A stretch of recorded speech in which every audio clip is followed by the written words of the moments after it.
Hello, I'm Jyotika. Welcome to Excelling Psychology. In today's class, we will learn about Ainsworth's Strange Situation Test. In the last lesson, we have learned about Bowlby's theory of attachment, the monotropic theory.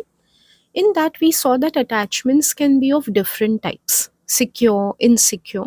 And I told you that when we come to the next lesson, the strange situation, that time we will learn what these types of attachment are. So today we have come to that lesson. We are going to see Ainsworth's research on types of attachment based on which she classified attachments into different types. So in this lesson, we'll be looking at the research, the types of attachment, and of course, at the end, as we always see, evaluation. We will be looking at that. Before we begin, I want you to know that I'm a private tutor and school teacher for A level psychology. I have more than 12 years of experience. If you want your classes from me, you can reach out to me. My email ID and WhatsApp number are available in the description box and pinned comment below. If you need notes for your course like essay packs or past paper solutions, you can check out my store link that is also available in the description box and pinned comment below. If you're looking for exam videos instead, you want to see how to write different types of AO1, AO2, and AO3 answers, especially research methods answers, lots of past paper solving videos and dedicated videos for different types of answers are available on the same channel on which you're watching this video. So you can check out the other videos. Okay, let's begin with this lesson. As I told you, Ainsworth first did some research to see what types of attachment are there, and then she came up with her theory. So, first, let's take a look at the research. The aim was definitely to assess different types of attachment, and the method she used was controlled observation. If you've done research methods, you would know controlled observation is a way of watching and recording behavior in which simulated conditions are created. Researchers can do naturalistic observation also in real settings, but that becomes a problem because they might not get to see behaviors exactly under the conditions in which they want to see it. They will have to depend on whether those conditions will occur or not. In contrast, in a controlled observation, they can create the conditions under which they want to observe behavior. So, Ainsworth wanted to see mother child bonding under some particular types of situations, which we will learn about very soon. And that is why she did a controlled observation. Not only that, controlled observations help researchers standardize procedures. When they want to study many participants, one at a time, controlled observations help them to ensure that they can treat every participant consistently in the same way. So that way, they can get very reliable results. I won't go deeper into this because we are not learning research methods in general, but hopefully you're familiar with this by now. So she did her study in a lab setting and she had simulated or created 8 structured episodes. As such, episodes means events, but you can think of them as situations right now. So she created 8 situations under which she wanted to see how attachment takes place between babies and their mothers. In the very next slide, we will come to these 8 situations. Let's look at the sample. There were many mother and infant pairs. There are different estimates in different books. Some say that there was, I think, 65 mother and infant pairs. Others say there were 100 or more. So we can just know there was a large sample of mother and infants. The infants were typically 12 to 18 months old. So the criterion for selecting the infants was this age. Mother's age did not matter, and because this is a period within the critical period, as we know, within 2.5 years in which attachment bonds tend to be strong. So that's why babies of this age were selected for the research. And Ainsworth was interested in looking at some special conditions under which attachment occurs, as I have told you. So which are these conditions? Mainly those which will create separation anxiety in the baby, stranger anxiety, proximity seeking, exploration, and response to reunion. I know right now all these terms seem abstract, but as we go through the 8 structured episodes, I will keep coming back to this and I'll keep explaining to you. So let's come to the 8 episodes. What Ainsworth did is she took a room which she could fully control and she started doing her study there. One after the other, she would create the episodes or the situations the mother and baby would be invited to the laboratory to go through all these situations, and she would keep on observing the interaction between them. So you can imagine a mother and a baby have entered the room which Ainsworth has created. Now let's see what is the first episode or the first situation which happens with them. They simply enter the room and they sit there for a few minutes. I know in most textbooks they have given the duration also of each episode. They could last between like 3 to 5 minutes typically. I have not put up the duration. It is not critical to memorize. The durations can be little challenging. But definitely, if you can, do remember the duration of each episode. You will get them anywhere in any reference source. Okay, so for a few minutes, the mother, in this study, the caregiver is the mother only and the infant. They would come into the room and they would just be like not exposed to any particular situation, just they had to be in the room as it was. This is called baseline assessment. The first situation is just to see normally, without any novel situation happening, how do the mother and baby bond with each other. Then begins the second episode. After a few minutes, a new situation takes place. In this, the infant is encouraged to explore in the presence of the caregiver. In the room in which Ainsworth had gotten the baby, you can see in this representational image, and otherwise in textbooks, you will get the real image of the experiment of the observation also. There were toys to play with. Like here, you can see some blocks, some teddy bear, some ball is there. Like that, there were toys. The caregiver was fully in confidence of the researcher. The mother fully knew what was happening in this study. So she had already been instructed that you encourage your child to explore the room. So she would encourage her baby to look around at the toys and let the baby freely play with any toys of their choice. This also continued for a few minutes. Constantly, a researcher who was standing outside the room would keep on looking inside from the window and keep on observing what the baby and the mother were doing. This is across episodes. Then the third episode would begin for the next few minutes. Here, a novel situation would occur again. A stranger would enter into the room. Stranger meaning someone other than the mother, the researcher's assistant, whom the baby had never seen before. This stranger would first talk to the mother and then the stranger would come towards the baby. Now, here, what Ainsworth is measuring is stranger anxiety, one of the terms we saw in the previous slide. Right? We saw it here. Stranger anxiety literally means is the baby being anxious while being exposed to a stranger? Like, does the baby look upset, distressed, or nervous in any way? The observer was noting that. What bearing it has on attachment, like what does it show about mother baby attachment? We'll come to that very soon. But as of now, just understand what is being observed here. Whether the baby is comfortable in the presence of the stranger or not, that is being measured over here. Then, after a few minutes, the next episode occurs. In this episode, the caregiver leaves. This is the first separation of the mother and baby, because you must have noticed up till now, in the first three episodes till now, the baby and the mother both are there in the room together. There has been no point so far in which the baby is alone without the mother. This is the first time in the fourth episode that the mother remains with the baby. I'm sorry, the mother leaves the baby, and now the baby is in the room without the mother, but someone else is already there, like we saw the stranger. The stranger stays. So, in the fourth episode, the stranger and the baby are there together. The mother has left the room. I want to remind you, like I told you previously, the mother fully knows what is happening in the study. She has already been instructed what she has to do when. So, she's a part of the controlled observation. So, she leaves as she's been instructed. Now, here, what is being observed is separation anxiety. Does the baby look distressed, upset, or uncomfortable when the mother goes away? That is being observed. So that's the meaning of separation anxiety. Of course, stranger anxiety is also being simultaneously measured because the stranger is still there. What implications separation anxiety has on the bond between the mother and baby? We'll come to that soon. Then begins the fifth episode. So after a few minutes of this, the mother comes back. This time the stranger leaves.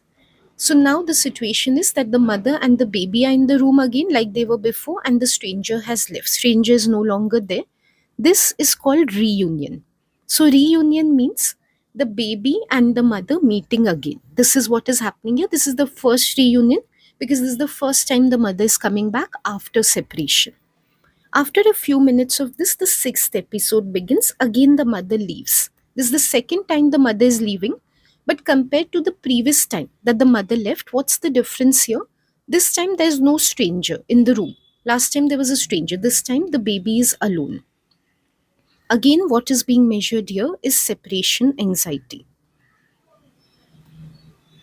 This time, in fact, the baby is all alone. Isolation is also there of the baby. So, how comfortable the baby is when no one is around, and especially when the caregiver is not around, that is being observed here. Then, after a few minutes of this, the seventh episode begins. Here, the stranger comes back and tries to comfort the infant. So, again, stranger anxiety can be measured here. This time, once again, the stranger and the baby are alone in the room. The caregiver is still not there in the room. And finally, after a few minutes of this, the eighth episode occurs where the caregiver, the mother, comes back. This is the second reunion. This is the second time separation has ended and the mother has come back. So, how the baby responds to the return of the mother. This is being observed. A very, very simple, controlled observation, very easy to remember. Initially, when we see, we feel 8 stages are a lot to remember. But if you see sequentially, they make sense and there's no difficulty. You just have to keep on remembering at which episode the stranger comes in, leaves, at which stage the mother comes in and leaves. That's all. Let's come back to the previous table. I hope now you've understood what separation anxiety. During strain situation test, whenever the mother leaves the baby alone, that is separation. And whether the baby is anxious or not in response to that, that is being measured as separation anxiety. Stranger anxiety is whenever the stranger is there with the baby, any discomfort by the baby towards the presence of the stranger, that is being observed. Proximity seeking, I forgot to point that out in the 8 episodes, but proximity seeking just means at any point of the study, if the baby tries to be close to the mother, like seeks closeness with the mother, this is called proximity seeking. Typically, this is expected when the mother comes back during reunion, that the baby will try to go towards her to seek comfort. So, that is what the researchers were looking at. Exploration we saw in the second episode when the mother encouraged the baby to play with the toys freely around in the room. So, that's called exploration. And of course, response to reunion, any reaction by the baby during the two reunions which we saw. I think it was the fifth and the eighth episodes. Those were being recorded by the researchers. So they are called response to reunion. Okay, so now we've understood the research that has taken place. And you should know that Ainsworth herself several times conducted this research, not only once. And because she's done it in such a controlled and helpful way, like it's such a useful study, it's become a paradigm in psychology. Paradigm is a design of a study that is adopted by many researchers. So, not only she, many researchers have used this strain situation test to assess attachments in different countries, for different types of babies, under different conditions, and so forth. So, this is like a very popular way of doing research today. In the very next unit, we will see Itzendun and Cronenberg's research on the strain situation, which was a meta analysis, and like that, you will get to see many such examples in evaluation sections of your textbook of how many researchers have replicated these type of studies. And again, if you choose to do relationships specialization next year in year 13, there again you will get to see examples of use of strain situation. This is the most important part of Ainsworth's topic. Which are the types of attachment that she has come up with? This is not to say that what we saw just now was not important, very important. That study is also part of the syllabus. Those 8 episodes, you have to know them perfectly well. But types of attachment is the outcome of the study. So that is what we need to know best. Ainsworth discovered that most of the babies whom she observed in this study and many more studies, they tend to have a type B attachment. She called it type B. By that, she meant secure attachment. So, finally, now we will understand What is that strong bonding that we talk about between baby and mother? It's called secure attachment. What do we mean by that? How does a baby behave who is strongly or securely attached to their mother? Such a baby will explore the environment freely when the caregiver is present. So, exploration behaviors are high. If you want in your notes, you can keep on making a table similar to the one I have made, and for every type of attachment, you can keep making notes like this. Strange anxiety is high, exploration is high, like that. You can make a checklist also, secure, insecure types, and you can keep putting exploration there, not there. This sort of a tally table you can keep making. Anyways, so in securely attached babies, the second episode in which the mother allows the baby to freely explore the environment, that's high. They use the mother as what is called a secure base. If you can remember this term, this is good. And they keep on exploring the environment around. You can think of it as the babies feeling very safe in the presence of mother. They are feeling very secure, and that's why they keep on exploring the toys without any worry. They are not scared of seeing new objects. They are not scared of approaching new objects because they know that their mother is there, and they are very comforted by that thought. So good exploration is seen in such babies. So if you see a baby freely exploring things around when their mother is present, it is an indicator that they are securely or strongly attached with their mother. Next, such babies show moderate separation anxiety. They do get worried when their mother is not present. Those two times when the mother leaves the baby alone, they look a little distressed at that time, but a little distressed, not overly distressed. They don't look like they've become paralyzed with fear or something. They just look like they become a little cranky. They keep on looking out for the mother that way. That also indicates a strong bonding. Otherwise, the baby might be indifferent to the mother leaving, but that's not the case here. They also show stranger anxiety. They become upset when the stranger comes. Many students really misunderstand secure attachment, so I want you to see very carefully what is written here.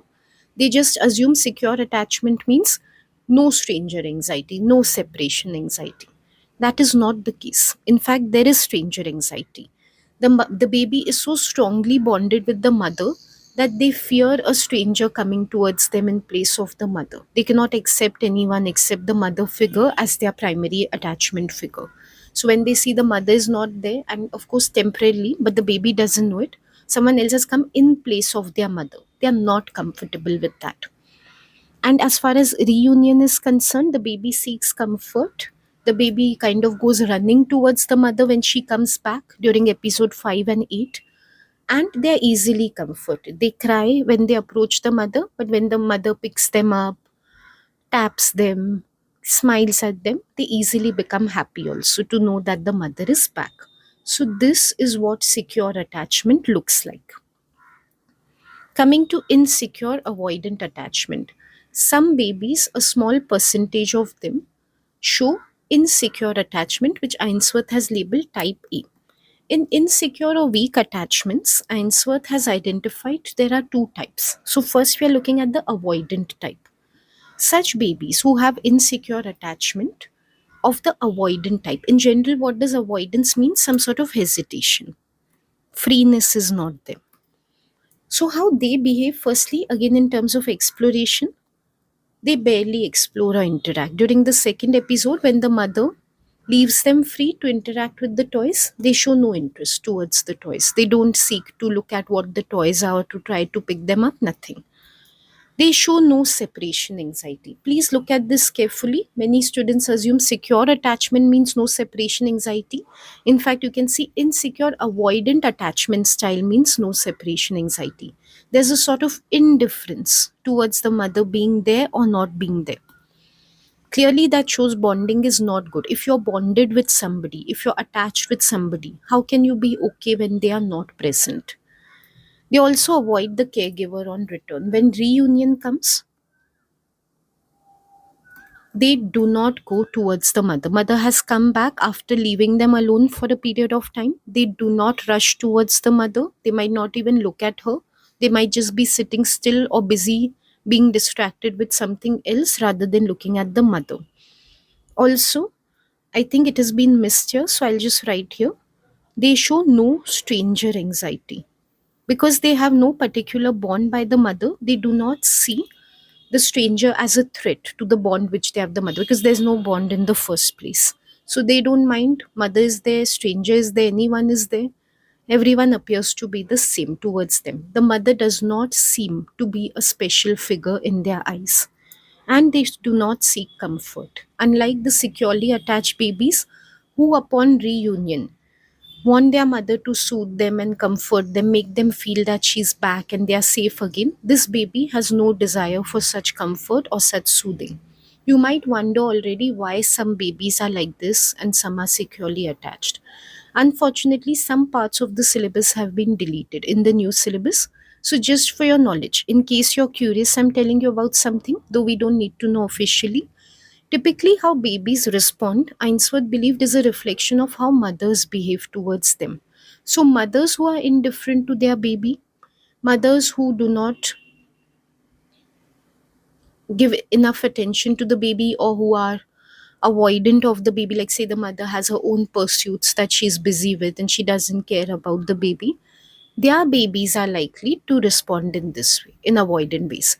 You can think of it as the baby is reciprocating the behavior the mother has shown towards them. Mother has shown minimal interest towards them, the baby shows in return minimal interest towards the mother. Now, coming to insecure resistant type. Type C, this is another insecure type. Ainsworth has termed it resistant. In general, what do we mean by someone who's resistant? Someone who is kind of like stop start type of a person, someone who stops something. Okay, and this can be quite a disturbing pattern of attachment, as we will see now. First of all, the baby in the second episode barely explores anything. When the mother leaves them to explore the toys, they keep on clinging or sticking, attaching with the mother physically. Like physically, they might grab the mother's dress or something and they refuse to budge from there. So they show absolutely no exploration. The securely attached baby shows good exploration. Avoidant one shows a little bit of it. This one shows no exploration. This baby shows high separation anxiety. They get disturbed when the mother is not there, but as compared to the secure baby, who shows moderate anxiety, this one shows high anxiety. This one gets very disturbed when the mother is not there. So, can you see the resistance here? Firstly, in terms of exploration, they are resistant to explore, they don't try to explore. In terms of separation anxiety, they are very resistant to the idea of the mother going away, even for a small period of time. They want to stop her. They don't want even that little bit of separation from the mother. They have very strong stranger anxiety. They are also very resistant to the ideas of strangers coming towards them. So they want to stop strangers from coming towards them. Again, they become very cranky and upset when a stranger approaches them. Finally, as far as seeking comfort is concerned, this sort of baby resists comfort. Here also they show resistance, which seems paradoxical, but if you see an overall resistance pattern, this will make sense to you. When the mother comes back upon reunion and she approaches the baby pushes her away. All along, the baby does not want the mother to go away. But now that she's back, now the baby does not want to sit with her also. You can see some videos of these type of babies on YouTube. It seems they're very angry with the mother when she comes back. They feel like the mother cheated on them or hurt them by just going away when they needed her. So they become very upset when she returns and they kind of remove their anger. They scream, shout, and push her away. So there also they show resistance. So these are the types of attachment that have been discovered. Now, if you revisit Bowlby's lesson, like if you just review it once in your notes, you will realize what he meant by secure attachment. You will be able to understand better. This is exactly what he meant. Babies who are freely exploring don't get very upset upon mother's separation or when they are with a stranger, and do seek the mother to come back and easily accept her presence again. These are the ones who have strong bonding with their mother, and whatever we saw last time. In future, they'll have good implications. They'll be able to make good bonds with romantic partners, or with as parents, they will also be like good parents, securely attach their babies because this is the sort of childhood that they have had. As for the other two who have been insecurely attached, either they have a pattern of indifference or hard resistance type of behaviors, they are the insecurely attached ones whom Bowlby said are going to have difficulties in the future. They will not be able to get along with their babies in future as well, and in romantic relations also they might prove to be difficult. Okay, so having seen all of this, let's come to the evaluation. If you need an orientation to how we evaluate, why I'm selecting certain points only for evaluation, you can watch the very first video. In that, I've explained. And if you want to know generally what is Peel format, how to evaluate AO3, those sort of videos are available on my channel, especially the essay videos. If you see videos for 16 markers on my channel, I've explained that thoroughly. What is Peel, how to write Peel paragraphs. So here I'll just explain in context of this topic how we are evaluating in Peel. First, we take a strength which is research support. I've advised you to always begin with research support. The point we can make is definitely there is external research evidence. Here, why we are calling it external research evidence, because anyways, Ainsworth's study herself has led to development of theory.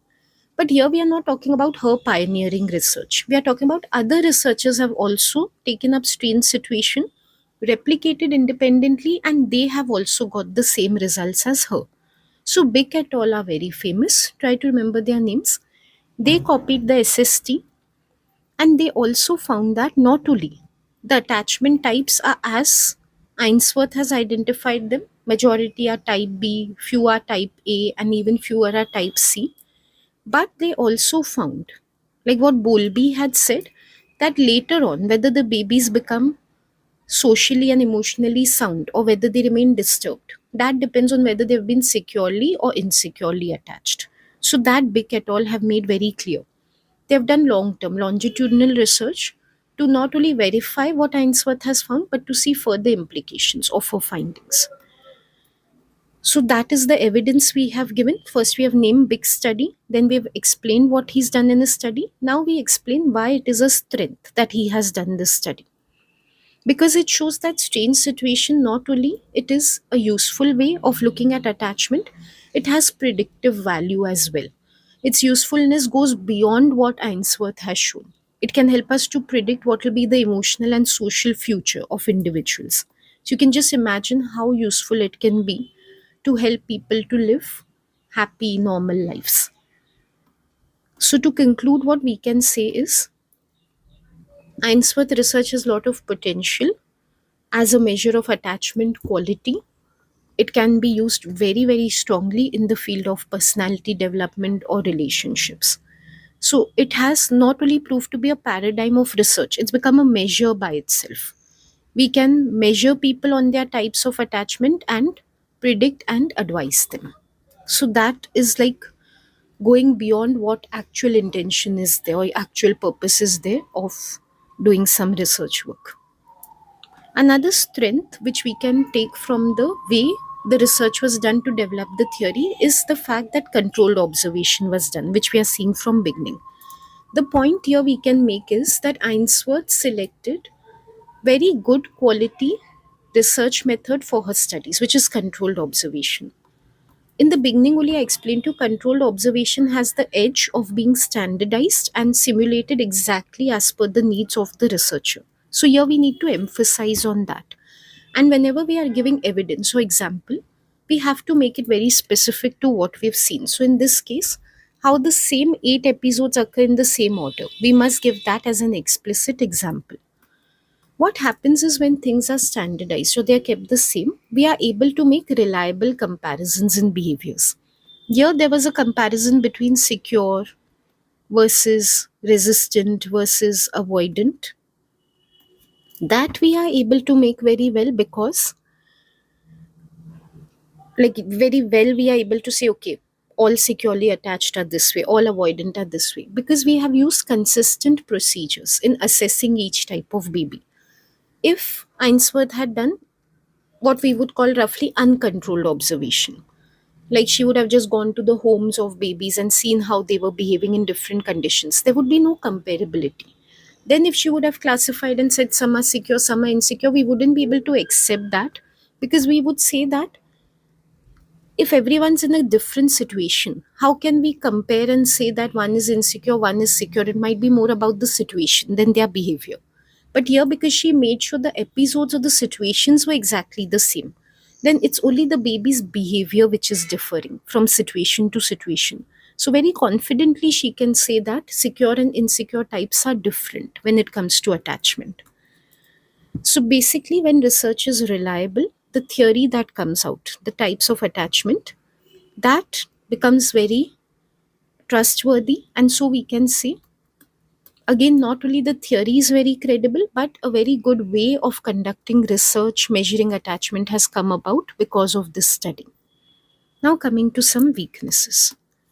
One problem is Ainsworth has done her research in the USA, and we are going to see a lot about this in the next main topic, Itzendun and Cronenberg's cultural variations of attachment. But even here, we can take a counter. I've deliberately not taken Itzendun and Cronenberg just to give another study as an example. If you want, you can take that one. Ainsworth did her study in the USA, and many other researchers replicated their only in the West. But other researchers who replicated them in non Western cultures, for example, Takahashi, he replicated the study in Japan. He found that most babies get classified as having high separation anxiety in that culture, which we have seen is actually a sign of resistance. But what he has explained is that this is not resistance in Japanese babies. In USA babies, it might be. But in Japan, the whole culture is such that mothers bring up their babies with minimum separation. Japan insists that mothers should remain with babies as much as possible. It is looked down upon in their culture if a mother leaves the baby alone for very long. Because of this, babies are used to like kind of 24/7 having their mothers around them. And that is why, in that strange situation test, if the mother leaves even for a few minutes, the baby cannot handle it. It's too novel a situation for the baby, never seen this sort of situation before. They become panicky, they go into anxiety in this situation. Whereas in Western cultures, it is fairly common for mothers to leave their babies alone for some time. So baby does not become upset, like extremely upset when the mother goes away. Like we saw only moderate anxiety is there. So to classify Japanese babies as being resistant, which is like a negative implication because it's an insecure type of attachment, just because what is happening in the strange situation is highly unusual for them. That seems to be like an imposed ethic or like forcefully trying to apply what is in the USA to Japanese babies. So, not very appropriate. In Japan, this should be considered as secure attachment, in fact. If the baby shows high separation anxiety, that indicates secure attachment because that is attachment in their culture. Mother and baby being that strongly bonded means attachment in their culture. Meaning, Takahashi is trying to say that we should look at types of attachment in every culture separately. We should not assume there is a generalizable norm. But we can give a counterpoint to this. As far as seeking comfort after reunion or exploration is concerned, those sort of behaviors are same across cultures. So we should not dismiss off the entire strange situation paradigm as, oh, nothing of this applies to other cultures, to non-Western cultures. Maybe some parts of it do, some behaviors do, other behaviors don't. We can look at it that way. So before rejecting the whole strange situation paradigm or thinking that each aspect of it needs to be adapted to every culture, we can first look at which aspects are universal. And then after that, we can come to those which need to be studied further in other cultures. Overall, though, this questions whether strange situation paradigm is suitable to be used across cultures and the types of attachment which have emerged from it, whether they are suitable to be applied to every culture. Now, coming to the issue and debate, which here I've taken as a weakness, ethics. Previously, also, I took ethics in animal studies. Here again, I've taken that issue. In the procedure, again, if you consider what the baby is undergoing, that can be an ethical concern. The baby is deliberately being stressed out by putting them in separation situations where mother and them have to stay apart. Also, to put them in a stranger's presence. So, especially those babies who are insecurely attached, they get very distressed, like we saw, especially the resistant type when the mother is not there, when the caregiver comes. Is it right to cause the baby so much mental disturbance just for the sake of a study? That's a question. Of course, you can counter this and say again that what is coming out from the research is very valuable. The long term benefits to society by looking at how babies should be securely attached because it has implications for their future. That seems to be very important to help people form better personalities and relationships. But consider the babies who were the participants in this study. Could it not mean that some long term implication has come on them also by participating in this study? What if, for example, a baby was so traumatized when they were separated from their mother or introduced to a stranger that now it's going to become a problem point for them even after this study? So the concern is about the larger research benefit and the immediate and long term possible psychological harm being done to the participants of the study. Always the cost benefit analysis we come to. And this is a very difficult question to answer when it comes to strain situation tests. Not only the babies in this study, because of the popularity of the paradigm, so many times it has been replicated across cultures, across time. How many babies have undergone all the stress of this procedure over the years? So, definitely, ethics when it comes to using children in research, the concern of harm that is caused to them is a big issue that comes about from this study, and it can be considered as a weakness here. So, do keep in mind this issue and debate if you get a discuss type of question from strain situation test. So, that is all I have to offer today. I hope this lesson has been useful to you. I'll come back very soon with the next lesson, which should be on Itzendun and Cronenberg's research. Until then, keep revising whatever we have done so far. Thank you for watching. Goodbye.